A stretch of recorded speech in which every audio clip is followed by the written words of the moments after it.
Good afternoon, everyone. It's your host, Danny Haifong, back for another live stream just 14 hours later. It is good to see all of you. Please hit that like button as we get started. We have a very big panel today that I'm going to introduce to you in just a minute. But first, to just introduce what we are going to speak about today.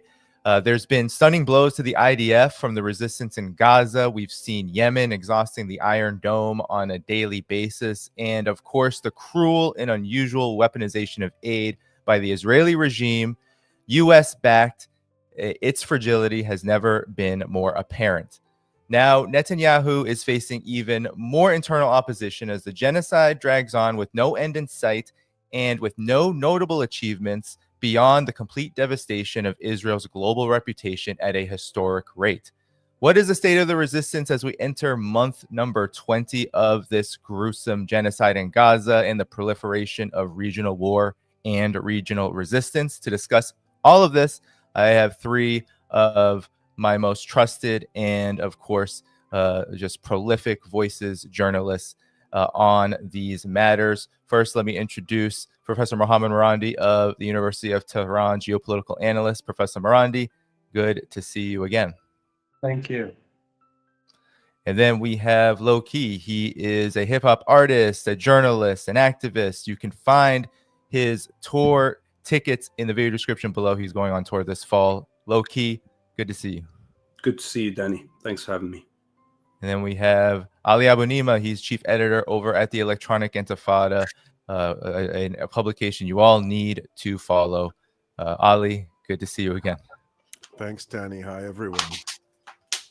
All right. Well, let's get started. Well, I actually wanted to begin with there is this very it's making the rounds, and we've been talking about here on this show, and we've spoken about it before, the state of this forever war and genocide in Gaza. Now it's taking a very strange turn where it's been revealed that Israel has been arming and funding groups that some former Israeli officials are saying are affiliated with ISIS. This is what Benjamin Netanyahu had to say in response to that.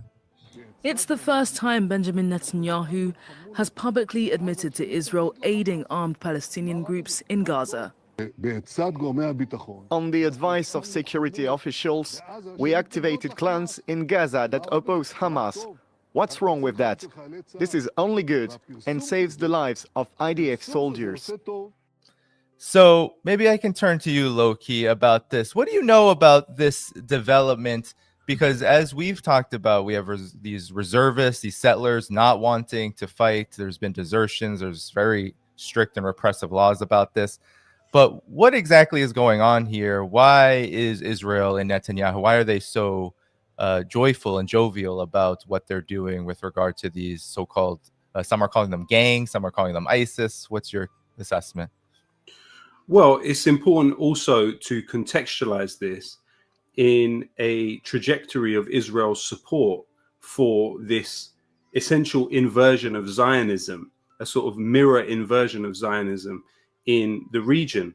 We know, for example, that when you had a sort of appearance of Daesh in the Sinai, and they actually kidnapped and executed some Egyptian soldiers, on camera, the exact thing that the Daesh individuals said is they said, this person is guilty of smuggling weapons to the apostates in Hamas. This was the exact words which were uttered by a Daesh individual in the Sinai before this Egyptian soldier was executed. Now, the fascinating thing to me, which struck me as strange, is that ISIS would be using this way of discussing a Palestinian resistance group, and that the reason for execution would be that alone. And so to me, it seemed as if Israel was perhaps pushing a button in Egypt to maybe warn the Egyptian regime or the Egyptian military more specifically. When you look at the development of ISIS and Jabhat al-Nusra, which is kind of a sister organization in Syria, it is a known fact. Elizabeth Surkov, the Israeli spy who is currently in Iraq, published an article in Foreign Policy in which she stated clearly that 12 groups within Syria were being funded by the Israelis and were being paid a wage, actually. And one of those groups was Jabhat al-Nusra. We know, for example, and you know, what were the rest of those 12 groups? You also have to take into account that when Priti Patel, the British Home Secretary, who had to resign because before that she'd been in charge of Britain's international aid, and she met with had 13 meetings with Israeli government officials without informing the British government, including with Netanyahu. But one of those meetings was about the siphoning of funds to groups like Jabhat al-Nusra in Syria, in a way for Israel to cover up the movement of funds towards these people. And the amazing thing about both this and the Gaza Humanitarian Foundation debacle, which has developed, is that the information about the funding of these organizations has come from the Israeli political elite. So you've had, in the case of the Gaza Humanitarian Foundation, it was Yair Lapid who comes out and says they've set up shell companies and this is Mossad money. Now, we've known for a long time that the way the Israel lobby has functioned is the setting up of shell companies. The pager attack in Lebanon is also another example of the setting up of shell companies. It's what Israel does and uses the Western world as a playground for this, and is able to launder money in different directions to achieve specific objectives. So now both this and this funding of Abu Shabab and his gang you know, Dahlan is somebody that is famous for collaborating with the Israelis against the Palestinians in Gaza. But I always felt that there are many Dahlans. It comes in many different guises and many different masks. And one of them will be a more Daesh type of orientation, as we've seen across the region. But so this funding came out because Avigdor Lieberman actually had said that this is what the Israeli government is doing. So actually now, when these political figures are going to war with each other, secrets are falling out, which actually have a lot of benefit for the rest of us to know and form an idea of what is happening here. But, you know, this is not new. Israel has been doing it across the region for a long time. It's important to also understand what is the function of a Jolani in Syria. It's not that he might normalize. It's not that he might stand up to them. No, it's a simple fact that he was cultivated by the very same British external intelligence which cultivates the Palestinian Authority. So that is the model government for the region which Israel, Britain, and the United States deems acceptable. It's either a Palestinian authoritarian, authority type model, perhaps with a Daesh flavor. So there's always the chance of sowing internal chaos, and there's always the opportunity to push sectarianism against the only forces in the region who are actively stopping Israel. That's basically the option that people in the region have. And Israel rules Syria today. Let's be clear, Israel rules Syria. It bombs wherever it wants. Why is it that even BBC journalists can be stopped, stripped, handcuffed by the Israeli soldiers in southern Syria? Jolani rules nothing. And he is bending over backwards to try to be allowed to have some form of briefcase independence. But it seems that even that is not going to be possible within the Zionist imagination. This is in a state of constant expansion. And as I say, this information that's come out about the funding of this particular group of thugs in Gaza is interesting, not new, more more kinds of leaks like this are going to come out from the Israeli political elite, and I think that's ultimately a good thing. Yeah. Professor Marandi, what does this tell you about the state of things? Because, as Lowkey was talking, he said that one of the reasons that this is happening is because Israel wants to get rid of all the forces that are fighting for Palestinians. Well, one of those is Palestinians themselves. And in Khan Yunis, there's been heavy fighting. Jabalia, there's been heavy fighting. Actually, in Khan Yunis, the reports are 17 dead or wounded in just a day of Israeli soldiers. I mean, what does this say to you that Israel is going to these lengths to what they claim to be is to get rid of Hamas and the resistance? What's your assessment of this? The regime has been using such groups for a very long time, and Lowkey is absolutely correct. When we look at Syria, from the very beginning of the dirty war in Syria, we saw that Al-Qaeda was cooperating with the United States. They were on the same side of the battlefield. And the famous the famous email that I and others have tweeted so many times of Jake Sullivan to Hillary Clinton, Jake Sullivan, the previous U.S. National Security Advisor, where he said in Syria, Al-Qaeda is on our side. That email was on February the 12th, 2012.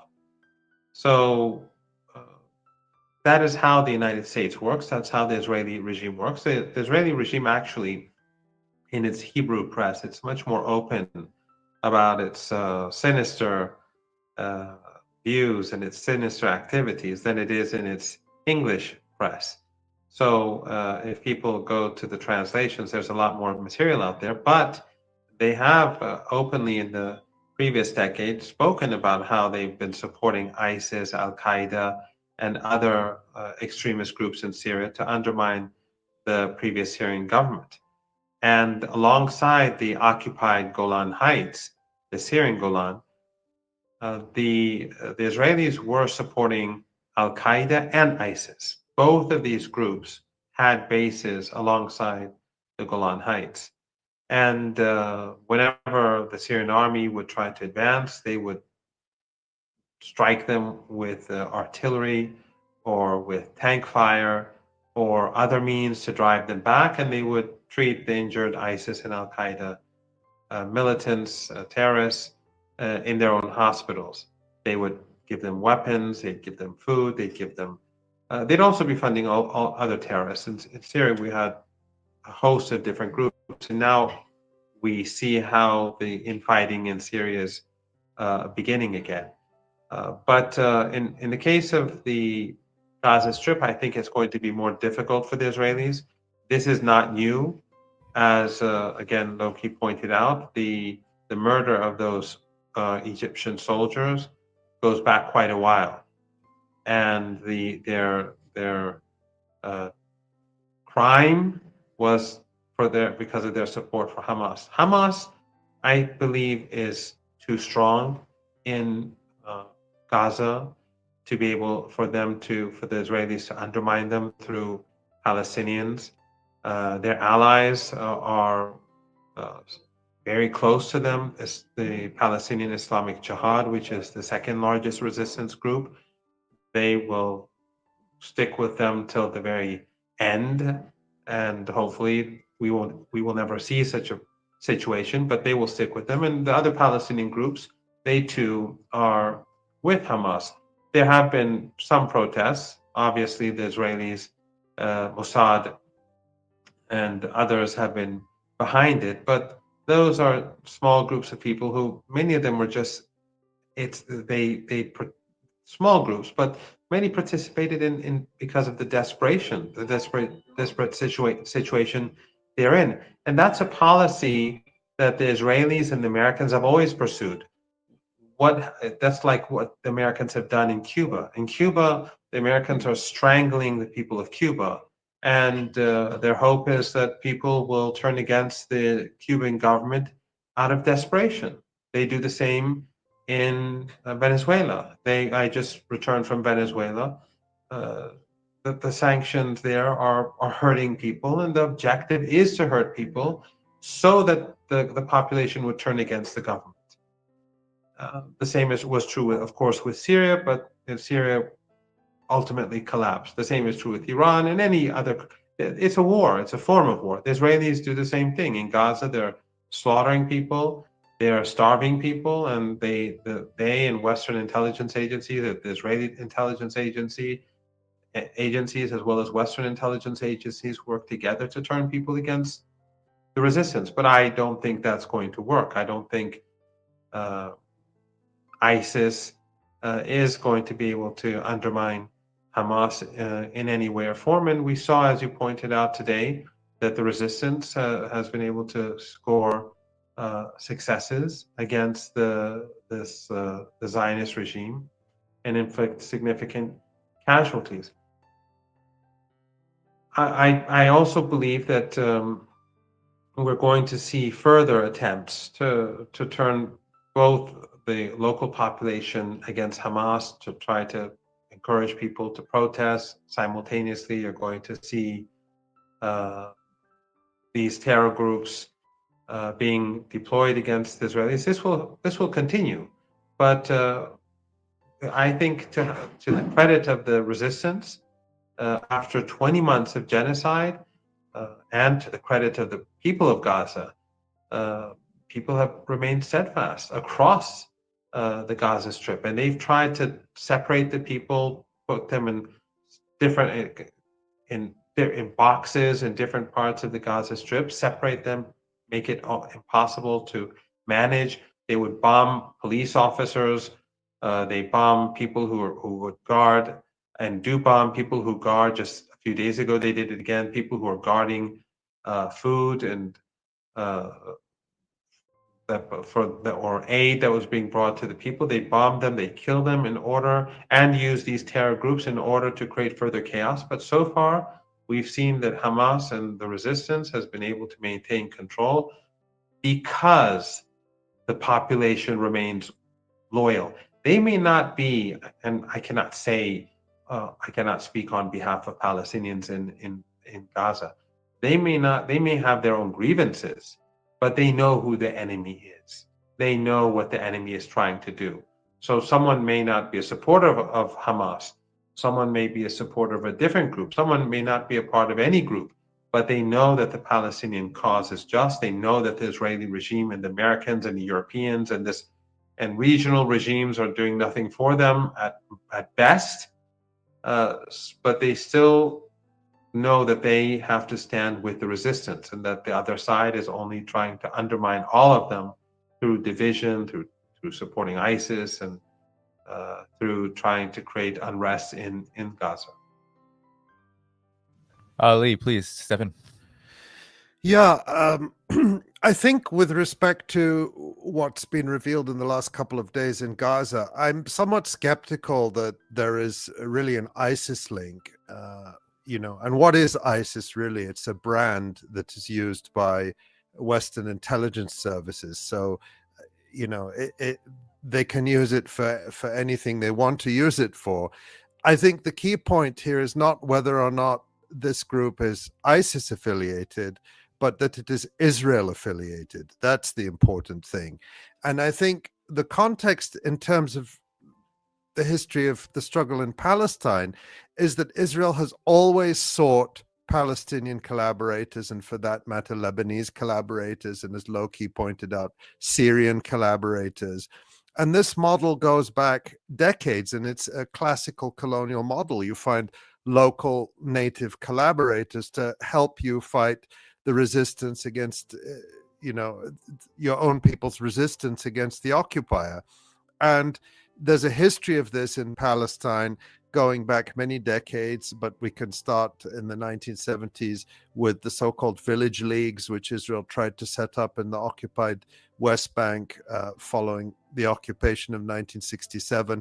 And then, of course, the Oslo Accords turned the Palestine Liberation Organization from a liberation movement into essentially a collaborative force with Israel. And Yasser Arafat, who was the head of the Palestine Liberation Organization, was murdered when he refused to collaborate enough as far as Israel was concerned. And so they replaced him with Mahmoud Abbas, who has been much more willing to collaborate with Israel and is completely an Israeli asset, as is his newly appointed deputy, Hussein al-Sheikh, which Israeli leaders called, and this is a quote, "our man in Ramallah." So this is the model that they're trying to establish in Gaza. And this Abu Shabab, this local collaborator who may be a thug, who may be a criminal, who may be an opportunist, a local warlord that Israel wants to build up into an asset or a client, actually claims to be operating under what he calls Palestinian legitimacy, and therefore suggesting a link with the Palestinian Authority. And last month, the resistance had put out a report, a field report and a video saying that they had carried out an ambush of what they thought were what are called Musta'ravim or Musta'ribin. These are Israelis who disguise themselves as Palestinians in order to infiltrate and carry out assassinations and terrorist attacks. For example, in the West Bank, these Musta'ravim often have often gone into hospitals and murdered people in hospital beds, while these killers, these gunmen, are disguised as Palestinians. So the resistance thought they were attacking a force of Musta'rivim, and it turned out that they were actually Palestinian collaborators coordinating with and being directed by Israel. And so, as Lowkey pointed out, it was the Israeli right-wing politician Avigdor Lieberman who blew the whistle and confirmed what has actually been known or suspected for a while. You know, to the extent that there's been any looting of aid, even Cindy McCain, the wife of ultra neocon pro-Israel John McCain, the late U.S. senator who never saw a war he wasn't thoroughly enthusiastic about. Now she's head of the UN's World Food Program, which traditionally that's a role that's given to an American. And even Cindy McCain is denying and saying there's no evidence that Hamas steals any aid. To the extent that aid has been looted and stolen, and this has been reported and documented for months and months, it has been by these Israel-affiliated mercenaries and gangs. And what has happened in the last couple of days is essentially this has now been officially confirmed by Israel. And it's very interesting what Netanyahu said when he said that, you know, what's wrong with this? I think on the one hand, he's acknowledging that Israel does this, that this is standard Israeli modus operandi, but he also said this will save Israeli soldiers' lives. So again, they want a proxy force, just like in South Lebanon between 1978 and 2000, when Israel had the so-called South Lebanon Army militia, a traitor militia of Lebanese collaborators under Saad Haddad and Antoine Laht, to fight on behalf of Israel, because the casualties inflicted by the Lebanese resistance were so high. They wanted local people to pay that price in blood. Similar, again, to how the West wants Ukrainians to die for its proxy war against Russia.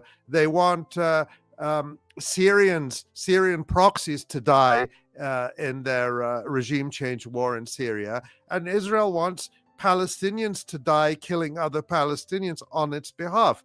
But this is an acknowledgement from Netanyahu that Israel cannot sustain the level of losses that it is sustaining in Gaza. That's why they need local collaborators, because the losses are so high. And the operation today, this morning in Khan Yunis, which killed. Israel has acknowledged so far 4 of its soldiers, and it severely injured 5 is only the latest of this drip, drip, drip, drip, drip of daily casualties, which is why Israel is unable, after 2 years, to achieve any of its goals in Gaza. Yes, we know they're the world champions at murdering babies, at starving children, at bombing hospitals. No one will ever be in Israel's league when it comes to that. But in terms of gaining operational control, they do not have operational control over any part of Gaza. And remember, a couple of weeks ago, they were blustering about how we're going to send in, if Hamas doesn't agree to whatever ceasefire terms Israel was trying to dictate through its American lawyer, Steve Witkoff, that we're going to carry out a huge, massive invasion. We're massing for, 450,000 troops. They cannot fill the brigades that are in Gaza. Most of them are missing whole units. And when they call for reserves, only a fraction is showing up. And this is even acknowledged within the Israeli media, even if we don't know the full story because of the military censorship and fudging and so on. So they need these proxy militias. But this strategy has consistently failed. And I think it will fail in Gaza. It will sow chaos. Yes, they're sowing chaos. They have been trying. We talked about this last time we were all together on this stream with those astroturfed protests in northern Gaza. They're trying to generate some kind of popular uprising against the resistance in Gaza. As Dr. Marandi said, Palestinians may have different political opinions. They may hate Hamas. Some of them may hate Hamas politically speaking. But the idea of a mass uprising against the resistance is a fantasy for the Israelis that will never come true. People will differ politically, but they will not turn against the resistance. And if they haven't done that after 20 months of genocide, they're not going to do it now or in the future or ever.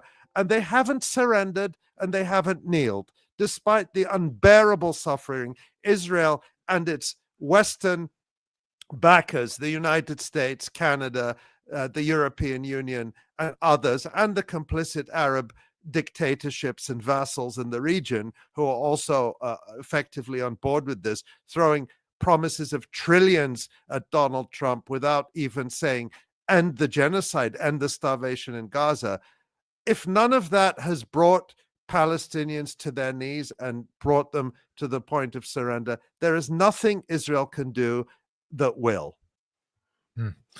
Oh no, that's powerful take, Ali. And I definitely agree. And I wanted to bring it back to you, Lowkey. With everything that Ali just said, there's this reality that maybe Israel will need proxies in order to fight even within Gaza to continue this genocide. There was a recent study that said 40% of Israeli settlers are considering leaving, and we know how many tens of thousands of Israelis over the past, what has it been, nearly 2 years, a little under 2 years since this massacre began. So is this a matter of, Lowkey, that Israel is going to need to outsource because it is exhausting itself and breaking itself through this forever genocide and war in Gaza? Or what's your assessment of this? Well, Zionism necessitates genocide, and it has always necessitated the institutionalization of a human shield strategy. And what has just been laid out by Ali is that the way that human shield in a collective sense is playing out. But I think an important part of the story, which has not really received that much attention in terms of the media, has been the very duplicitous role of regional actors. So on one side, we would expect those in the UAE, for example, or those in Saudi, those especially in Qatar, to have given some form of requirement when prostrating before Donald Trump for this protection money that he claimed, at least a mentioning of the Palestinians. But it is the simple fact in terms of infrastructure that you've had weapons going from the Al Udeid base in Qatar to Nevatim base in the Zionist entity. That's happened several times throughout the war. You've had the same with US bases in Kuwait and weapons going directly there. In the case of the UAE and Turkey, though, for example, it's really extreme what has happened during this time. So last time I mentioned the way that there's an Israeli company called Highlander, which manages, quote unquote, Israel's airspace, that is partially owned by the Edge Group, which is a UAE state-owned company. But it gets actually worse than that. Israel has a company called Third Eye Systems, which operates around Gaza and works on target acquisition and other things. That is 30% owned by Edge Group, which is a UAE state-owned company. You have, for example, all of the money that's been poured in through the UAE and Saudi into Jared Kushner's affinity partners, which from the beginning, Kushner said, this is a corridor for Gulf investment in Israel. And one of the stipulations of the Abraham Accords is that each country had to invest $10 billion over the coming years in Israel, $10 billion.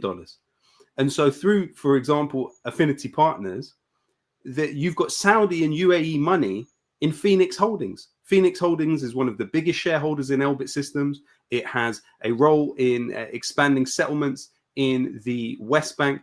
You look at channels like Al Hadath and Al Arabiya. In the case of Al Arabiya, they have directly worked with the Israeli military throughout this war. These are Saudi-owned channels. You have, for example, the Israeli spy, Gad Saad, I think is his name. He's a Lebanese origin, Israeli spy, who has gone on record saying that he smuggled weapons for Israeli intelligence. Recently had an interview on Al Arabiya English in which he was trying to discredit the idea of empathy from afar. Now, this is quite complicated psychological warfare that's being waged through a channel owned by the Saudi government. How many people have you seen detained and told they cannot have any semblance of anything Palestinian around the Kaaba? How many times have you seen people detained for wearing kuffiyas? Okay, for us to say the Saudi government uses Israeli company Celebrite to hack people's phones. It was hacking Jamal Khashoggi's phone with Pegasus spyware. Normalization happened. The Gulf region and the rulers there have been essential to the war on Gaza. Netanyahu went on record and he said, we give these states some wiggle room in their public pronouncements, meaning they'll allow Saudi to call it a genocide when sitting at the absolutely useless Arab League, which actually in and of itself, where do you think the Palestinian Authority gets its money from? It gets its training from the British government. It gets its funding from the Arab League, from the EU. Who are they giving that funding for? They're giving it because it's a condition that the United States and Israel puts on them. Fund our proxy in the West Bank, which is priming the population for, at best, dispossession, ethnic cleansing, at worst, mass murder. That's what the Palestinian... Why is it that when the British are training the Palestinian Authority agents, they are not allowed to train them in the use of sniper rifles?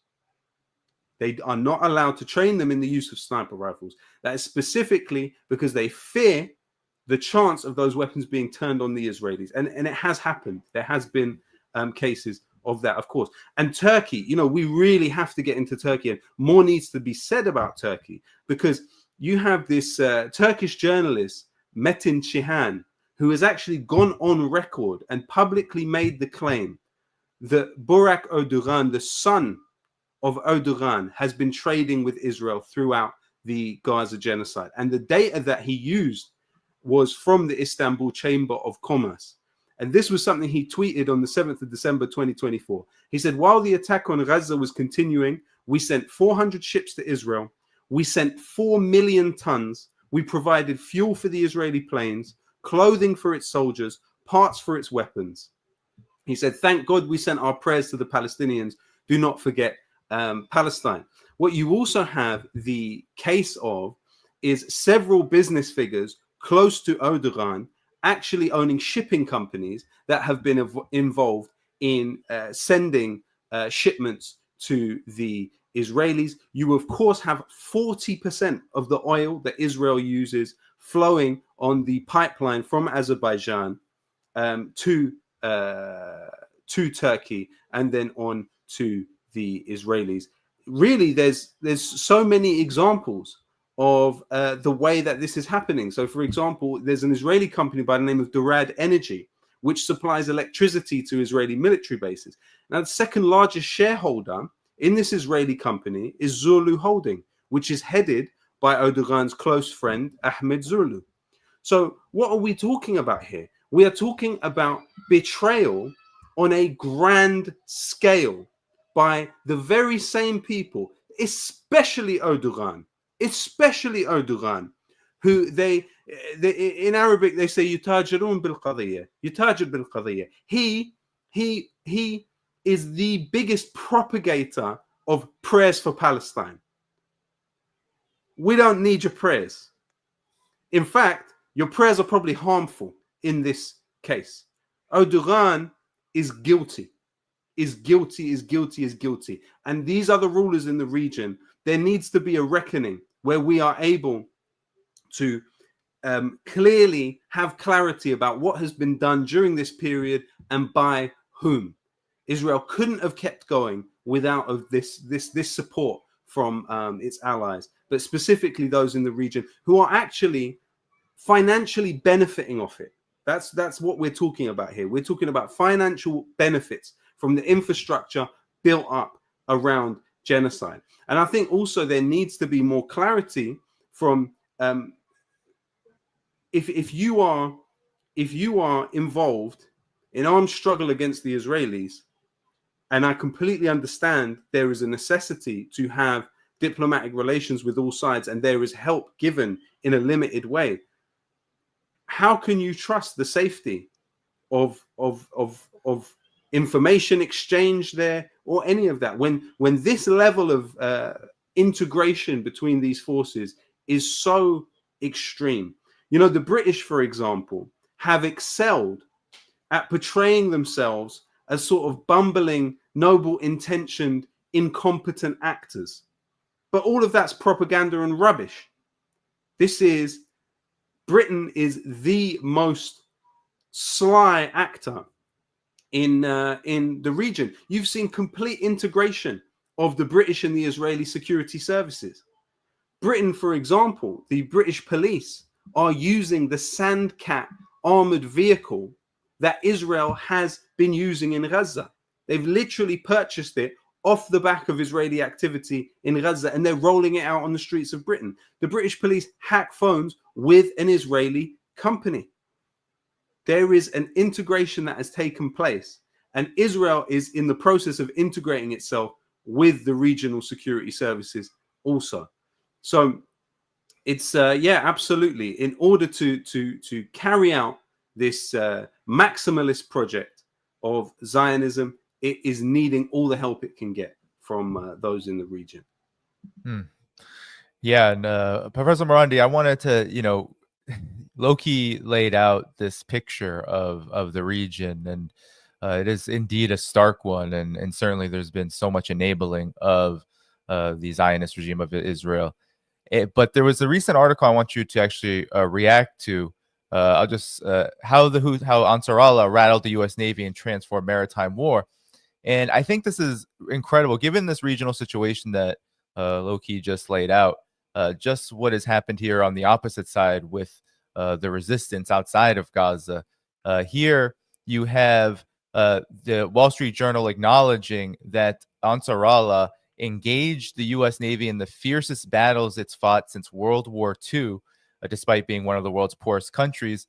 And then it said here, some 30 vessels participated in combat operations against Ansar Allah on the Red Sea from late 2023 up until this year. and rained down 1.5 billion worth of munitions on Ansarallah. And while they claim that they destroyed much of the arsenal, that's very, very much under question, given that Ansarallah continues what it is doing. It says that the U.S. Navy was not able to achieve the strategic goal of restoring shipping through the Red Sea. So, Professor Marandi, your reaction to this, given that you have Israel kind of in this very unhinged state. It's bombing Lebanon. Of course, it's continuing its onslaught in Gaza. And yet it seems to be mired in many fronts. And Yemen happens to be one of the biggest ones right now.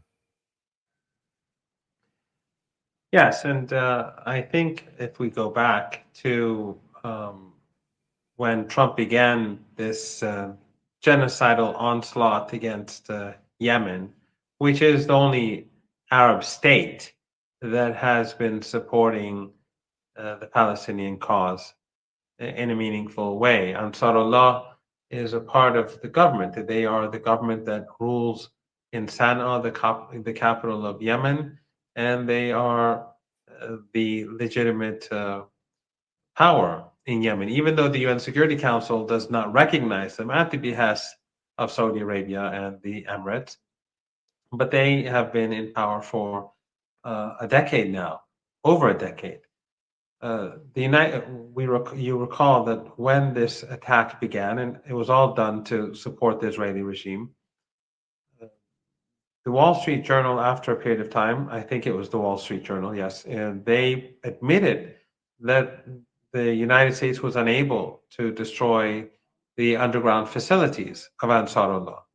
And we saw from the leaked signal chats that were carried out between American officials that they were targeting civilians in their airstrikes. If you recall, they said the head of the guy who was the head of the missile force, they never named the person. They just said that he entered a building and we brought down the whole building. All the people living in that apartment building were slaughtered because of some person that they claimed was the head of the missile command, and a person who they couldn't name. And Ansarullah ultimately stated that by the end of the conflict, none of their commanders were martyred. The Americans had failed across the board. And the Wall Street Journal back then admitted that the US failed to destroy their underground facilities, and they were only able to damage the entrance points, which were immediately rebuilt. Then the New York Times later on admitted that I never read the article because it was behind the paywall, but it was said that they wasted $7 billion in this month-long campaign. And I don't think that included the F-18s that fell into the Red Sea or the drones. So the real cost could have been a lot more. The United States failed against Yemen and they had to capitulate. Trump said Yemen capitulated, but when we saw what really happened, it was clear, even the Americans admitted that it was the United States that capitulated. And I think that this was a major victory. The West likes to say that the resistance has been defeated on all fronts and that the Israeli regime has been able to expand its power, but I think that's propaganda and wishful thinking. What happened in Yemen, I think, was the greatest defeat for the United States, really since Vietnam. It was brief, but it was humiliating. The United States went to war against Yemen. They engaged in war. Trump and his Secretary of Defense promised to crush what they call the Houthis or Ansarullah and the Yemeni armed forces and the Yemeni government. And all they did basically was slaughter civilians in different cities. They failed completely to deter Yemen. If they had success, they would have continued with the onslaught. They would have continued with it for 2, 3, 4 months until they finished the job. But it was clear that they had failed completely. And also, I think what we saw yesterday in Lebanon is significant, in that the Israeli regime, while it's carried out a new wave of bombings on civilian targets, and it was clear they were all civilian targets. They were just apartment blocks. The bombing was carried out of spite and hatred for human life, and using Hezbollah as an excuse. And we saw how the Western media basically repeated whatever the Israelis said, that they were striking Hezbollah targets. I know those neighborhoods. Those are all people's homes. They destroyed between 100 to 200 apartments. 100 to 200 families are now permanently displaced. Kids who are in the middle of their exams, near the end of the school year. During the Eid vacation, where people came from abroad to visit, they created chaos across southern Beirut, simply out of spite. But it shows that the Israelis have not succeeded in Lebanon. And in Lebanon, by the way, another victory for the resistance were the local elections. In the local elections, Hezbollah and its allies won across the board. After this devastating war, after this genocidal war, the fact that the resistance is so popular in Lebanon, despite what the Americans and the Europeans and the Israelis and their local partners, their genocidal fascist partners in Lebanon tried, they failed. So in Yemen, the resistance won the war. In Lebanon, the resistance is alive and well. And in Syria, it is a sad state of affairs. But at least the reality is being exposed to many who, for whatever reason, failed to see the reality. And that is that what happened in Syria was a conspiracy, regardless of the nature of the previous government. Iran was never a fan of the Ba'athist Party, whether in Syria and obviously in Iraq. We fought Saddam Hussein, and the Ba'athist Party in Iraq invaded Iran. So Iran was never in love with the Baathism. But Iran saw what the Americans and NATO were doing, how they were conspiring to bring down Lebanon, how they were conspiring to bring down the resistance in Lebanon and to destroy the bridge to the resistance in Lebanon, as well as the bridge to the resistance in the West Bank. So this black hole that is now Syria, which is now a black hole, sadly, and where people are suffering, I think that in the long run, this is going to be more costly for the Israeli regime. They are overstretched in Syria. And for the collaborators who brought about this horrific state of affairs, it's going to be very costly as well. And they have vindicated the resistance. They've vindicated Hezbollah and its allies.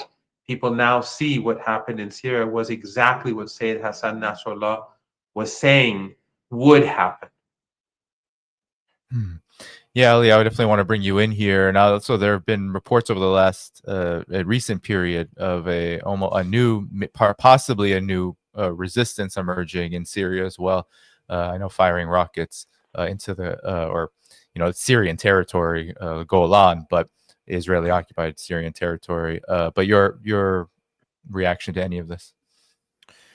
Yeah, just to say that I think when there is occupation and colonialism, resistance is inevitable. And, in the US and Israeli view of the world, or at least what they claim to believe, the reason there is conflict and bloodshed and there is no peace is because Hamas and Hezbollah, evil organizations that exist just to hate Jews and kill and cause chaos for the sake of causing chaos. But the reality, of course, is most people will know, is that Hezbollah was created as a reaction to the Israeli invasion of Lebanon, the murder of tens of thousands of people, and it was an indigenous resistance group that grew up.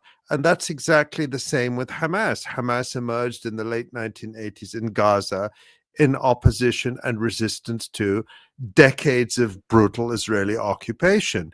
And the PLO, the Palestine Liberation Organization, also, and its different factions, emerged as a resistance to Israel at an earlier phase. When the PLO essentially became subcontractors of the Israeli occupation, resistance didn't disappear. Resistance reemerged in the form of other organizations. So suppose a genie comes out of a bottle and, Benjamin Netanyahu rubs the bottle and says, and the genie comes out and says, "What's your wish?" And Netanyahu says, "My wish is that Hezbollah and Hamas disappear," and poof, they're gone. Well, maybe Israel will get calm for a very short period of time until new resistance groups emerge. And so that's what will happen in Syria. That's what will happen in Lebanon. For political reasons, Hezbollah has decided not to respond militarily to Israel's constant aggressions. It's not that Hezbollah can't respond, it can respond, but as part of the ceasefire deal, the one-sided ceasefire deal that the Lebanese government signed and agreed with Israel, as sponsored by the United States and France and whoever else, Hezbollah agreed to step back and say to the Lebanese state, to the government, okay, you're in charge. You get our land back, because of course Israel still occupies Lebanese territory along the border and continues to attack Lebanon and violate its airspace daily, including the massive barbaric terror attacks carried out by Israel last night in the southern suburbs of Beirut. So Hezbollah said to the Lebanese state, go ahead. Go ahead. It's all yours. Now, I can imagine a point where if the Israeli aggression continues to escalate, where Hezbollah may decide that position is untenable. But if they sit it out too long, other people in Lebanon will start to resist and to say, we can't tolerate the attacks on our territory. So the root cause of all violence is the aggression, is the colonial occupation, is the attack from Zionism against the people of this region and their land. And as long as that attack, as long as that original aggression continues and persists and is backed by, of course, when people in the region are resisting against Israel, they're resisting against the might of the entire West.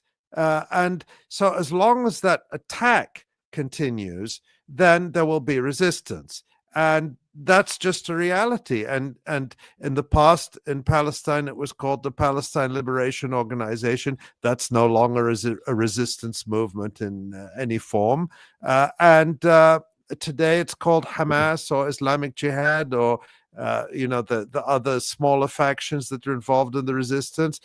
Today in Lebanon, it's Hezbollah. But if Hezbollah doesn't return to military resistance for any reason, I suspect that other military resistance organizations will emerge. And so the same is true in Syria. You can have a Jolani, a British-American intelligence asset, Abu Muhammad al-Jolani, aka Ahmed al-Shara, who has been crowned as king of Syria by the Western intelligence services.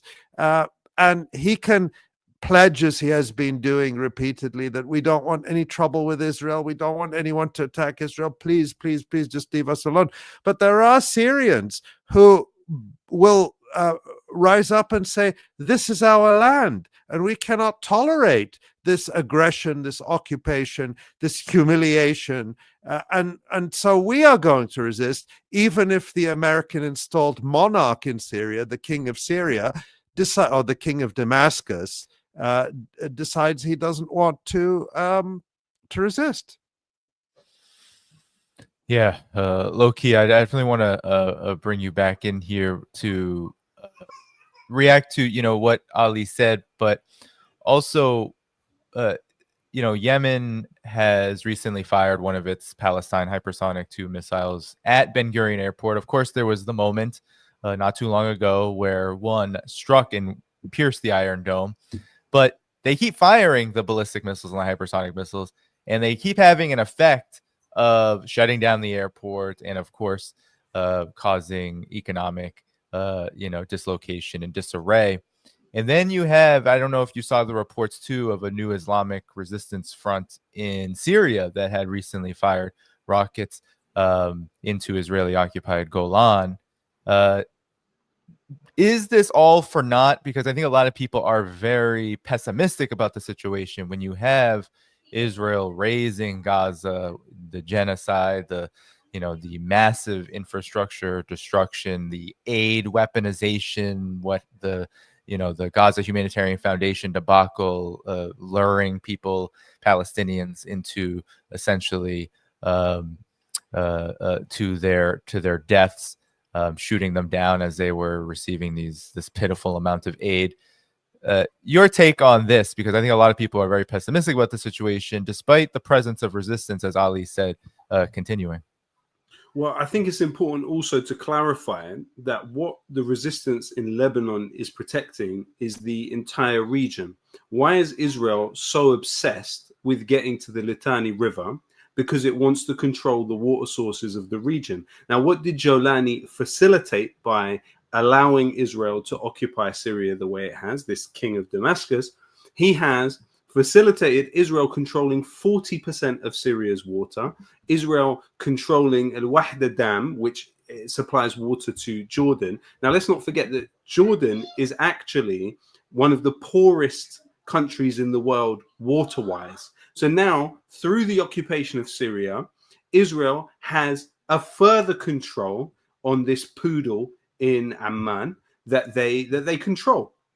Now, in terms of the case of the other aspect, you have to remember that Israel occupied the highest point in the entire region in Syria, and so therefore has this strategic full spectrum visibility of the region. It's always wanted to get to that mountaintop, and it did. Now, in response to some of what you said, yes, you have the development of this Kata'ib al-Dhayf in Syria who have shot these weapons from the Golan Heights. You also have to remember that the Yemenis said to the former Syrian government, let us come and open the front.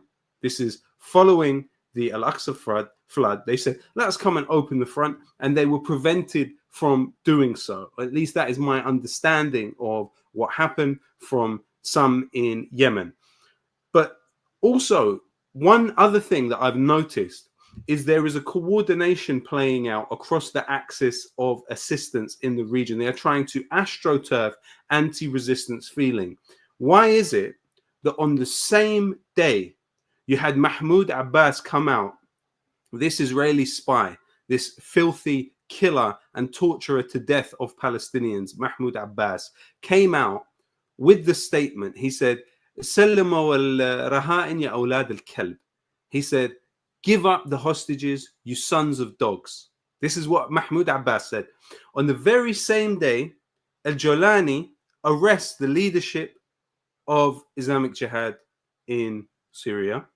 Not long after that, he arrests Talal Naji from the PFLP. The same period, the Jordanian government outlawed the Muslim Brotherhood, which is essentially about targeting Hamas. So all of that happens on the same day or within days of each other.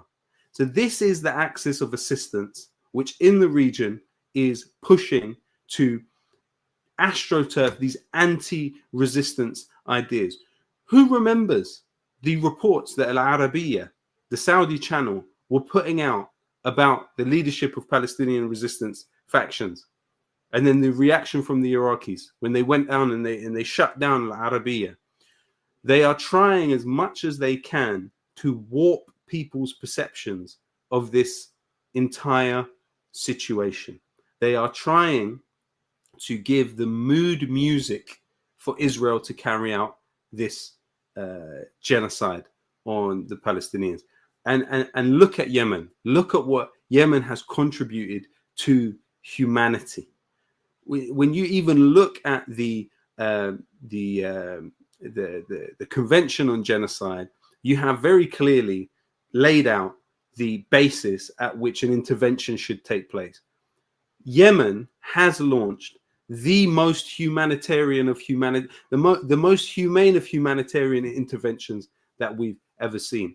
When the resistance in Lebanon was directly engaging the Israeli enemy, what were they striking? They were striking military targets. They were striking military targets. There was a point when they struck a house of Benjamin Netanyahu.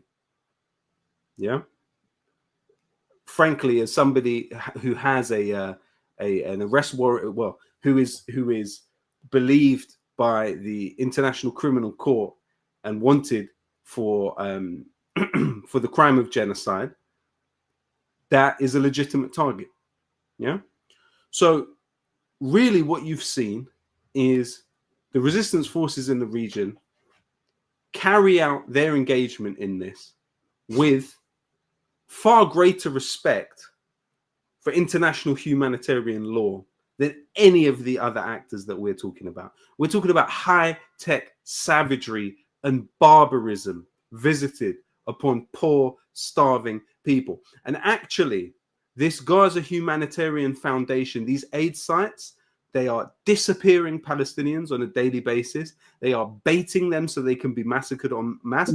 And I am certain they are being used to try and bully and intimidate and torture Palestinians into some form of collaboration. And it's the direct use of food for political purposes. That's certainly what's happening at these sites. And I do believe there's greater Gulf involvement, even in terms of the mercenary groups that are manning some of the checkpoints. Videos have come out of some of them.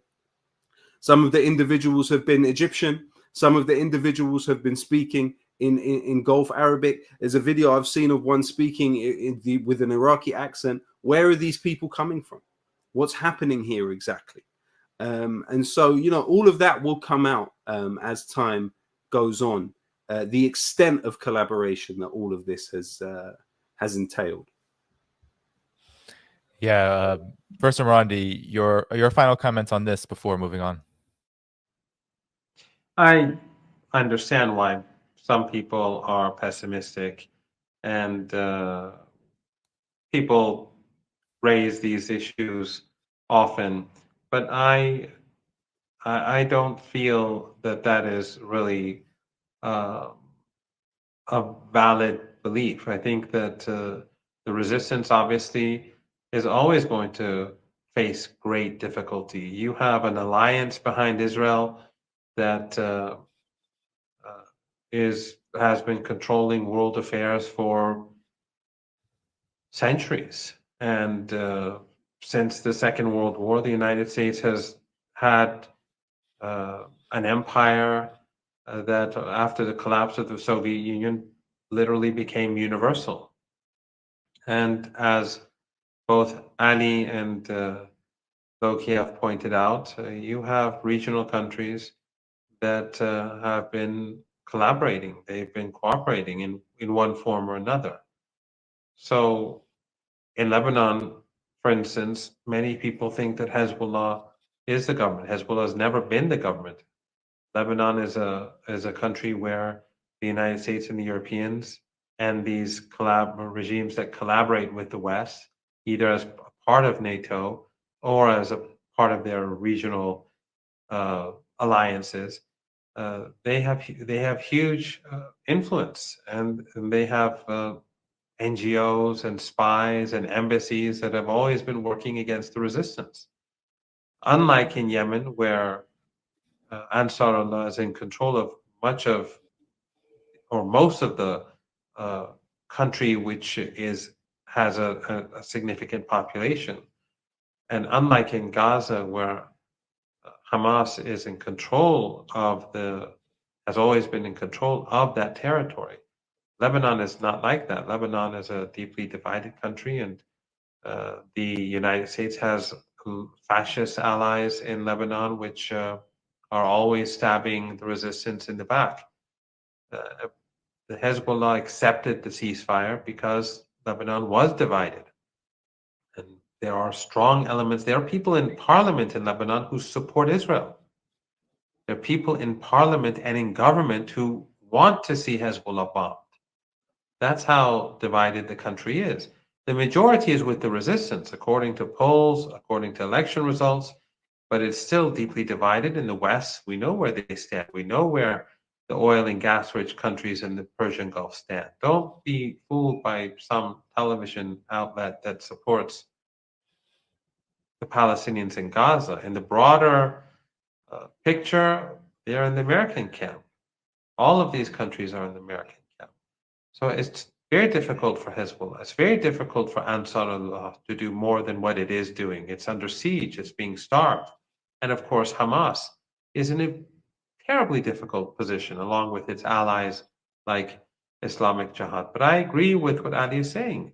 Resistance is not going to go away. What the Israeli regime is actually doing in Lebanon is that it's strengthening Hezbollah because it is showing that those who put forward the argument to fool the population that the Lebanese state, in cooperation with the United States, will end Zionist aggression, the ceasefire has proved that that's nonsense. Even now, we're seeing for the first time last night, the president and even the prime minister, who's the prime minister of Lebanon, who's more than pro-American, even they have had to take a stand. So the country, the population, those who are sort of in the middle are seeing that the issue is not Hezbollah. The issue is that Zionism is an ideology which does not accept peace. It does not accept borders. It only believes in domination and supremacism. So what Netanyahu is doing is that he's ultimately strengthening Hezbollah. Hezbollah is preparing itself. There's no doubt. And the same is true in Syria. They've occupied key areas in Syria, but people in Syria are not going to accept that. If the new regime that's come to power, this regime that's been installed by the West and its regional clients, if this regime fails to retake Syrian territory, all of those territories that have been occupied by the Israeli regime, then it will lose its legitimacy in the eyes of those who saw it to be legitimate, or those who want it to be legitimate, or those who are willing to wait and see if they're going to take back or that territory is going to be taken back. These areas now occupied by the Israeli regime in Syria are the most important parts of Syria. They are the most important parts of Syria. And of course, it adds to the threat against Hezbollah because Hezbollah is now surrounded on its eastern flank as well. They'll manage, but in any case, this land is very, very important. So this situation in Syria is not going to be sustainable. And all these terrorist groups that are under this umbrella organization controlled by Jolani, they're going to turn against one another for a host of different reasons.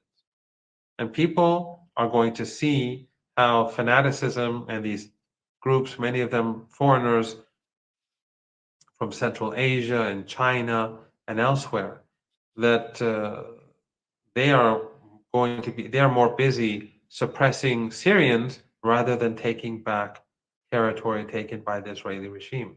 So in the short term, the Israelis may have success in Syria, but in the long term, I think actually they are proving to everyone that they are the problem. And what they are doing is actually, in the long run, I think, going to take away the tools that the West and regional oil and gas-rich dictatorships use to divide the region. Sectarianism, racial hatred, and other means through which they keep the region divided. Remember, all of these countries are in the American camp. All of them.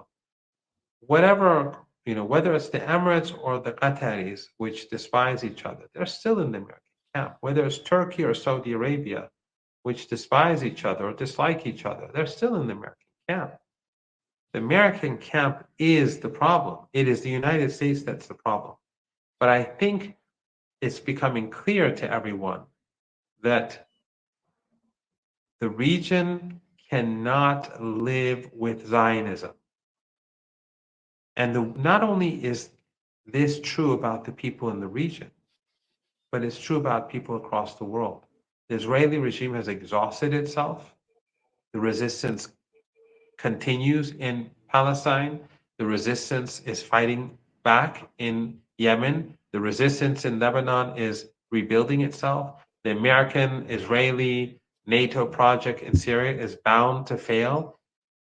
Hatred towards the regime is overwhelming across the region. One of the things that I find so fascinating, so extraordinary, is that none of these despotic regimes, or none of these regimes that are facilitating the genocide or that are accommodating the genocide, none of them are, if they took a stand against the regime, the Israeli regime, they would be the most, it would create popularity for them among their populations. Imagine if Turkey took a stand. Imagine if Egypt took a stand. Imagine if any other country in the region took a stand. If the Emirates took a stand. The leaders in these countries, regardless of the nature of their regimes, they would have the overwhelming majority of the people behind them, because this is a cause that now everyone believes in. Beyond the region, everyone believes in. So I think that in the long run, this is it's working against the Israeli regime, and it's working against the collaborators who cooperate with the regime. It's working against the West. It's working. The Israeli regime has lost its legitimacy across the world. People look down at Zionism. People look with disgust at what they do, whether it's in China or in Central Asia or in Latin America. The new polls that have come out that I think Ali has done an article on, they indicate how badly things are going for the Israeli regime. So I think we should remain optimistic. The axis of resistance is very much active. The axis of resistance will continue to grow, and the broader resistance that goes beyond the axis of resistance, the global resistance, is on the rise. I'm very confident about the future, that these are dark days. What we're seeing on the ground is very painful, but I think that ultimately the Israeli regime has sealed its fate. It is not going to last. Yeah, well, I think it's a good transition to our final story. Ali, this one centers on you, so you can definitely begin. I wanted to pull up your, I think, very important coverage of the new polls that have come out that have shown that revulsion for Israel, as you said, is surging worldwide. According to the survey here, the Pew survey, I mean, it's absolutely stunning. And then you just look at the West, or I mean, some of these countries, like you say, Hungary, you could argue is not the West, Poland, but just the very unfavorable in Netherlands, Spain. This is of Israel itself, the opinion of Israel, 75% Spain, 75% Sweden, even the United States, 53%, 60% Canada. I mean, this is I think a stunning development, Ali. So talk about this research, what it reveals, and why it's significant given all that you've been covering. Yeah, it is significant. I mean, the thing is, this is a survey done in 24 countries by the Pew Research Center, which is sort of one of the most respectable mainstream US institutions. So this is really an establishment think tank that did this survey in 24 countries. And really, it's stunning evidence of just how unpopular Israel is around the world. And they actually say in 20 of the 24 countries surveyed, around half of adults or more have an unfavorable view of Israel. Around 3/4 or more hold this view in Australia, Greece, Indonesia, Japan, the Netherlands, Spain, Sweden, and Turkey. And it's notable that, say, in Europe, among the countries surveyed in Europe, the Netherlands had the highest negative views of Israel at 78%, which is remarkable given that historically the Netherlands is one of the most pro-Israel countries in Europe. And then look at Germany, 64%, which is also remarkable given the solid support across German political elites for the genocide. You know, whether you talk about the Green Party or the Christian Democrats or the Social Democrats or whoever they are, that's not reflected. That, you know, the public opinion in Germany is disgusted. 2/3 of the German public are disgusted with Israel. And you mentioned Hungary. Even Hungary, you have a majority of the population that has a negative view of Israel. And that's remarkable too, because Viktor Orban, the Hungarian prime minister, is the only leader in Europe who openly welcomed Netanyahu to visit Budapest a couple of months ago, flagrantly violating Hungary's legal obligation to arrest him on that International Criminal Court arrest warrant. And then if you take the United States, I mean, there are some things that are not surprising here. And then again, in light of Lowkey's comments about Turkey, 93% of the Turkish public have very negative views of Israel. They didn't survey Jordan, Lebanon, Saudi Arabia, Egypt, because I think it would have been redundant to do such a survey. It would have, been 98 or 99%. Yes, you have a small elite that is pro-Israel, but the public are certainly not. Or if not pro-Israel, certainly not willing to do anything real to oppose it.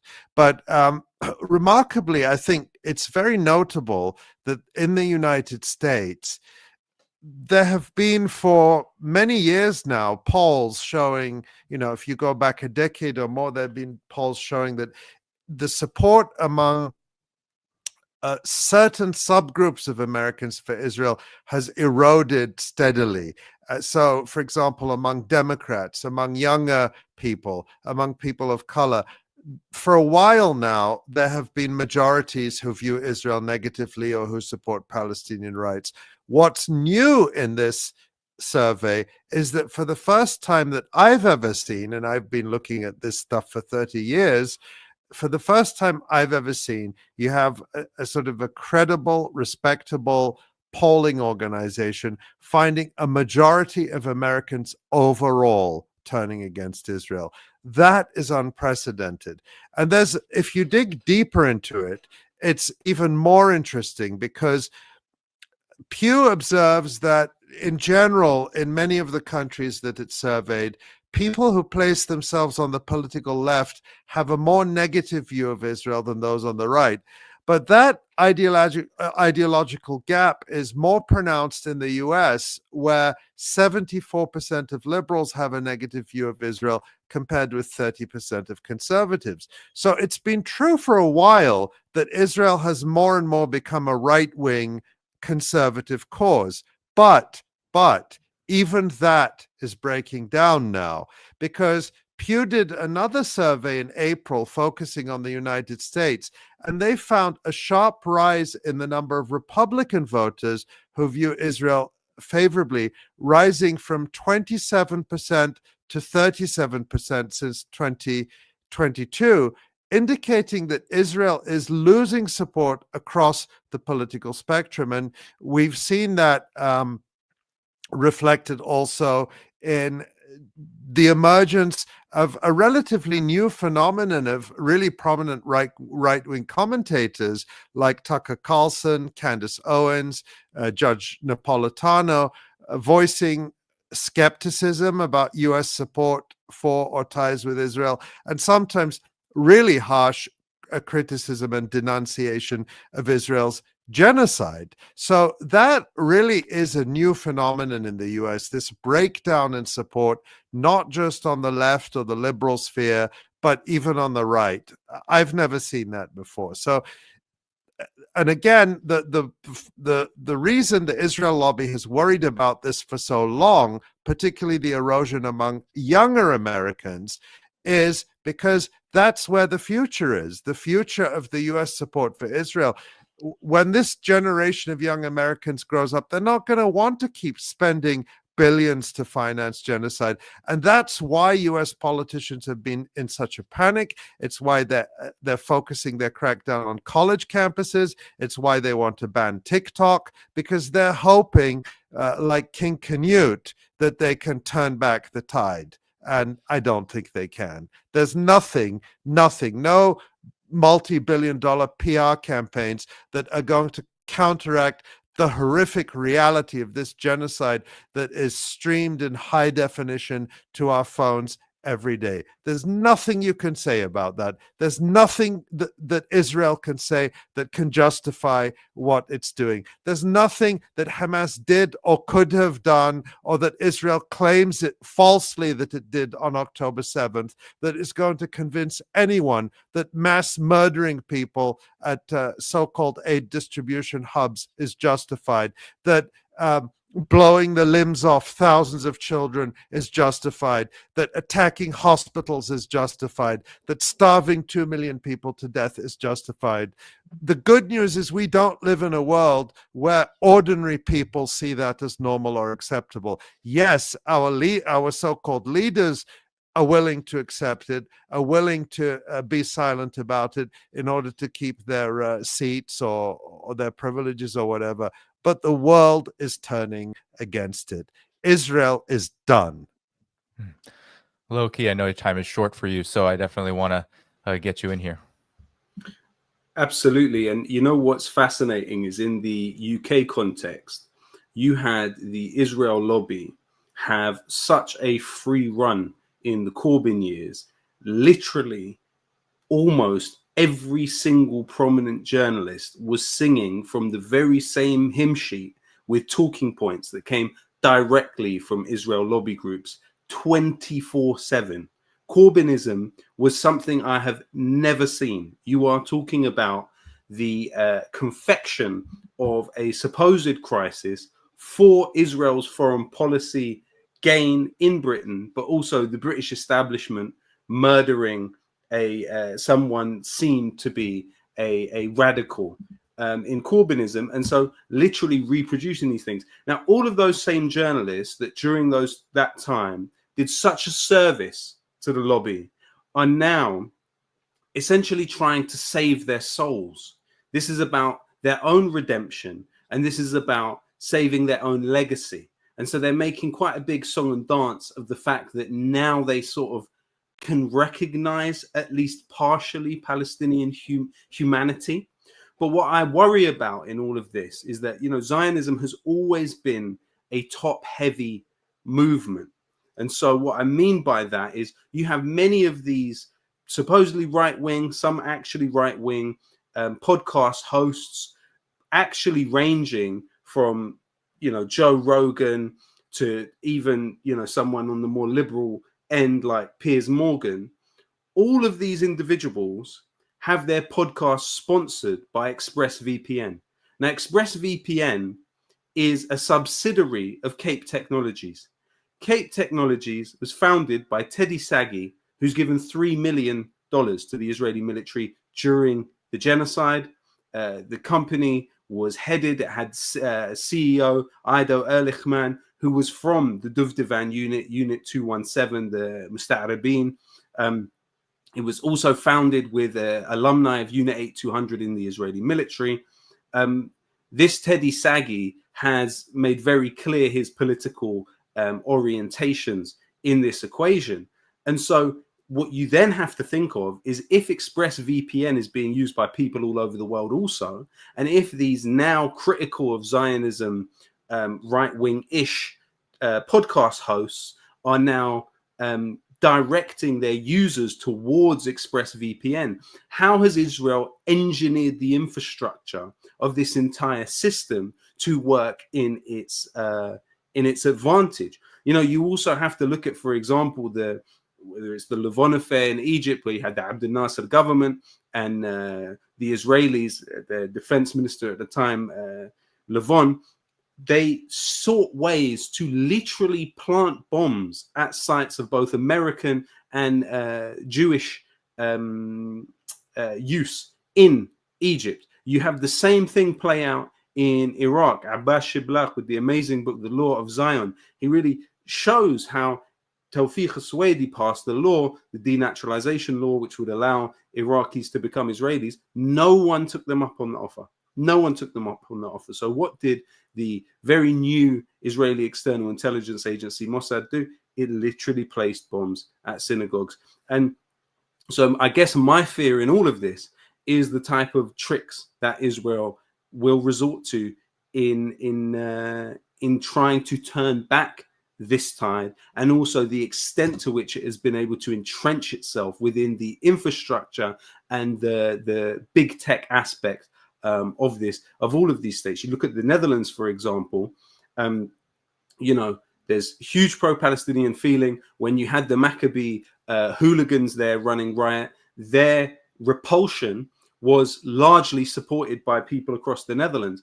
But what is the case of the Netherlands? You've had literally since the 90s, their hacking carried out for the Dutch government by Verint, which is an Israeli company. And then after that, now Cyber Intelligence, an Elbit Systems subsidiary, has the right to hack phones for the Netherlands internal intelligence operations. So it literally means that states across the world, in Europe and in the Middle East, are outsourcing their internal and external intelligence functions, which is a key part of their sovereignty, to the Israelis. So I wonder about how entrenched that is and what kind of leverage that can potentially give the Israelis to try and bully particularly political elites and others within these societies. But certainly on a popular level, Zionism has never been more naked than it is today.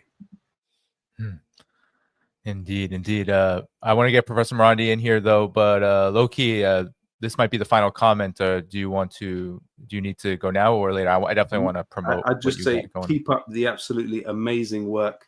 I'm so happy, for example, that the electronic intifada exists in the world. All of our understandings of all of this, not only during this period, during the Corbyn years and long prior to the Corbyn years, all of our understandings would be far poorer were it not for the electronic intifada. So may you continue and keep strong. And thank you, Danny and Professor Marandi. It's great to see you all as always, and hope to see you again soon. Thank you. Well, everybody go to the video description and find Lowkey's link to all his tour dates if you happen to be in the area out west, out in the UK, I believe. But Professor Marandi, your comments on what we've been discussing here.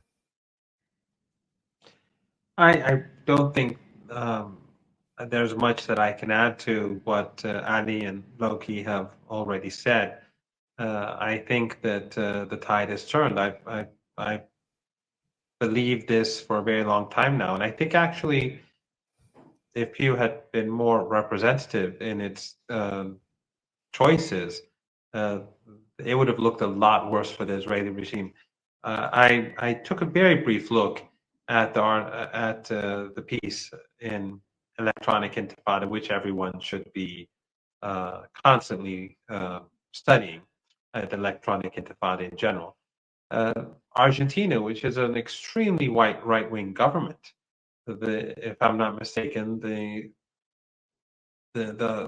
amount of disgust towards the Israeli regime is very high, even though the president has converted to Zionism.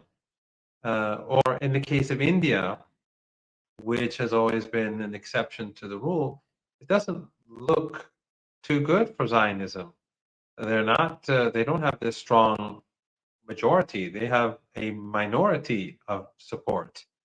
In China, my understanding through my different trips there and through my communications and meetings with Chinese scholars and students, the population is overwhelmingly critical of the Israeli regime. The same is true in Russia. In our region, it would be almost 100%, as Ali mentioned earlier. In Iran, the only people who would support Israel are some young liberals who really may support the Israeli regime out of spite. And whenever I have conversations with them on campus, their arguments quickly fall apart. In Iran, it's almost universal, the hatred for the regime again, except for a certain class of people who are, I think, out of spite, they may take a different position. But I think deep down they all know where the truth stands. So I see this as the death of Zionism. It is when it is despised across the world, it cannot sustain itself, and when it is despised universally across the region by the population, regardless of what some of these elites do, I don't see a future for it. It is tired. It is not doing well after 20 months of genocide. We saw today them take losses. They are overstretched. Their economy is falling apart. And their supporters in the West the West itself is in terrible shape. The Israeli regime is dependent on the West for its existence. The West is no longer the empire that governs the world. The empire is collapsing before our eyes. What we saw between Trump and yesterday, and how Musk was attacking him, I think is just reflective of a broader problem in the United States and in the West at large, that the West no longer has that unity, it no longer has that authority, it no longer has that aura of strength and power that it had before. And without that, without the overwhelming power of the West and the US empire, how is the regime going to sustain itself? It is completely dependent on it. Those who in the West who like to say that the Israelis are the supreme power in the region, or they're the superpower in the region, the Israeli regime is a puny, tiny, vulnerable, weak regime that is completely dependent on the West for everything it does. All of this whole genocide is being carried out with Western wealth, with Western money, with Western support. If the United States or even the Europeans, if they withheld their support for the Israeli regime for a few weeks, it would be over. The regime would be over. Right now, the Germans, the British and the French at the UN Security Council, they voted for a ceasefire. It was only the Americans that vetoed it. But will the British and the French really do anything against the Israelis? They will continue to support the Israelis. The Germans will continue to support the Israelis, and they'll even purchase Israeli weapons in order to help fund the genocide. But they are on the decline. So this regime that is completely dependent, which had the benefit of Western media, Western soft power, that was able to in the past create a favorable environment for the Israeli regime and Zionists across the world, that media has failed. Western soft power has failed. Western economies, the Western empire is failing. It no longer has the power and authority that it had before.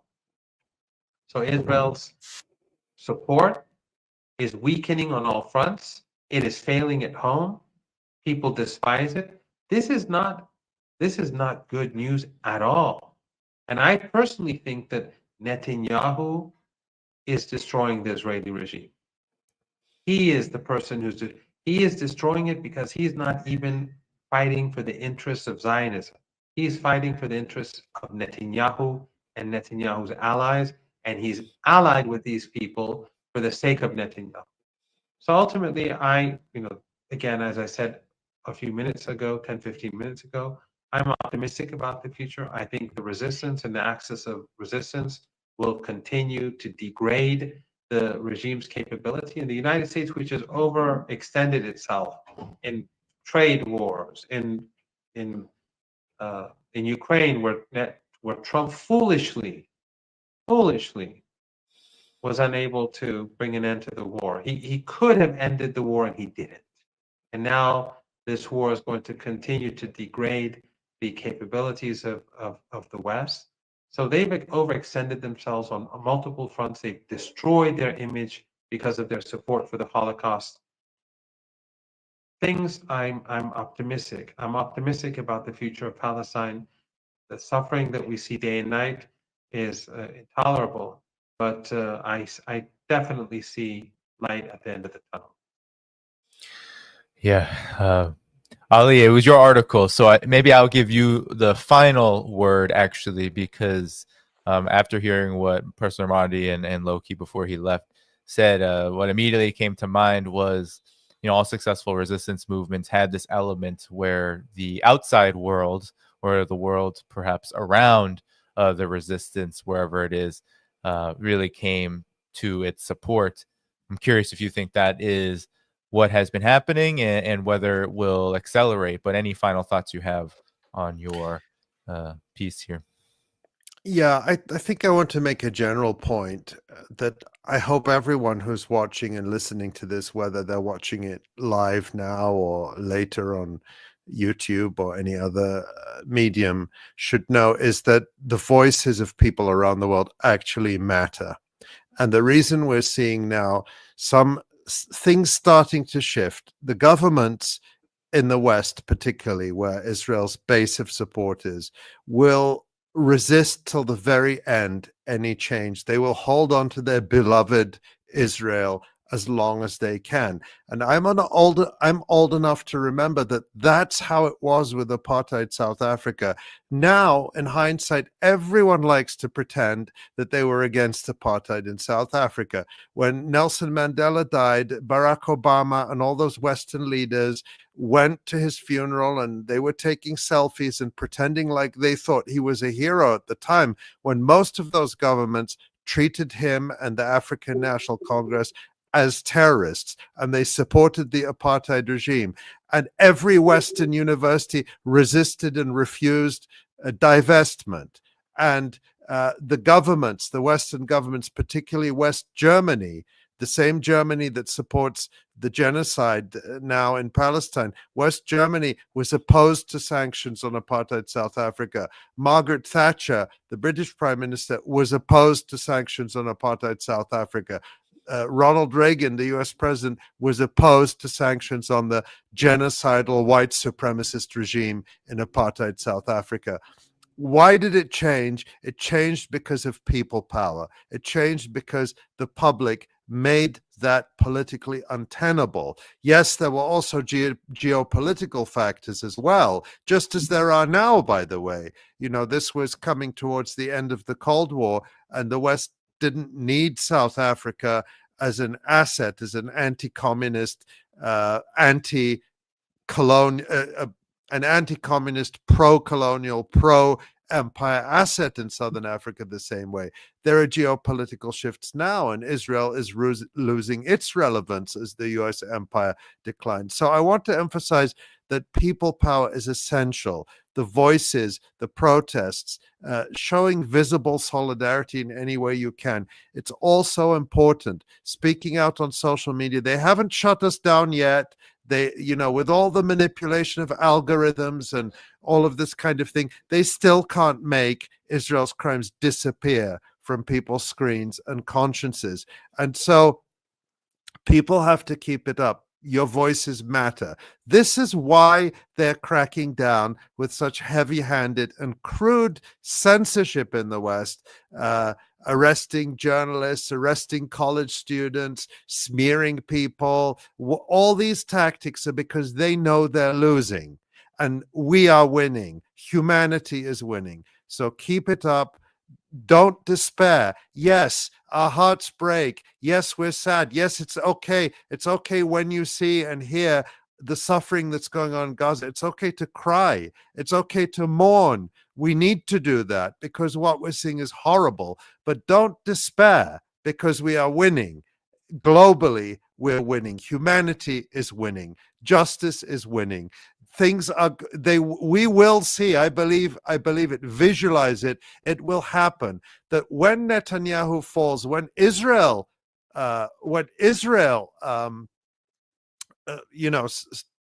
unravels even more than it is now, the way these Western corrupt regimes are going to redeem themselves is just the way some of the Western pro-genocide journalists are now. Now they're saying, oh, Piers Morgan, Dr. Marandi's friend, Piers Morgan. Of course, I'm being sarcastic there. But, now Piers Morgan is trying to rescue his reputation by being critical of Israel. Western leaders and governments will do that too. And I believe we will see Benjamin Netanyahu arrested and brought to trial. And that, of course, will only be the beginning of accountability for this genocide. But I just add a couple of very quick points. Sure. One, I agree with everything Ali said. Even in my opinion, if the situation was hopeless, we all have a responsibility nevertheless. We have to support what is right and oppose what is wrong. But the regime is losing. The Zionist regime is losing on all fronts, and therefore we all have to push harder. And young people have done a fantastic job. Young Jews, young Christians, young Muslims, young Hindus. We saw the young lady at MIT take such a heroic stance, and people across the world saw it. We have to, all of us collectively, continue pushing hard. Everyone. Doesn't matter how much influence we have. It's our intentions that count. So now is the time. The regime, and I think Lowkey may, or maybe it was Ali alluded to this, that they're desperate. They may go for false flag operations. They will do whatever they can to turn the tide. But I think it's too late. And I think people are too much awake. But we have to continue pushing harder and harder. And when Netanyahu falls, and he will fall, whether he will be, I agree, I think he will probably be arrested. Not for necessarily the right reasons, but he will probably be arrested by the regime itself for other reasons. But the regime post Netanyahu is going to be in a far worse situation than it is today. And today it's in a very, very bad situation. Well, I think this is a great place to end the conversation. By the way, sorry, I should around. correct myself. When I say he may be arrested for the wrong reasons, I don't mean that he isn't corrupt. I mean the real reason why he should be arrested and put on trial is for the Holocaust. But the Zionists themselves, corrupt as they are, they will probably arrest him for corruption. Yeah, that's I don't know if there are truer words spoken there, Professor Marandi. It seems very likely that's going to be the case. Without further ado, though, this was a great conversation. We really covered a lot of ground. I want to thank Lowkey, of course. He had to run a little earlier. I want to, of course, thank you, Ali. Thank you, Professor Marandi. We can find your work in the video description, both of you, your Twitter. Professor Marandi is in the video description. Electronic Intifada is in the video description, where you can follow all of Ali and his colleagues' work. You really do have to support and follow Electronic Intifada, because it is one of the most important publications right now on this matter. You can find all the places to support this work in the video description as well, Patreon, Substack, and so much more. Any final words, Ali, Professor Marandi, for the audience before we head out? Just go and see Joe. I promote Lowkey as well. I think he's on a tour, right? Yeah, in the fall. If you happen to be in the UK area, go to the UK and sign up for one of his concerts. I would highly recommend that. I think it's all throughout the month of September, I believe, but you can find the link in the video description for all the information. All right, gentlemen. All right, everybody, hit the like button before you leave. That helps boost the stream of the algorithm after we are through here. Without further ado, I will see you all again soon. Bye-bye.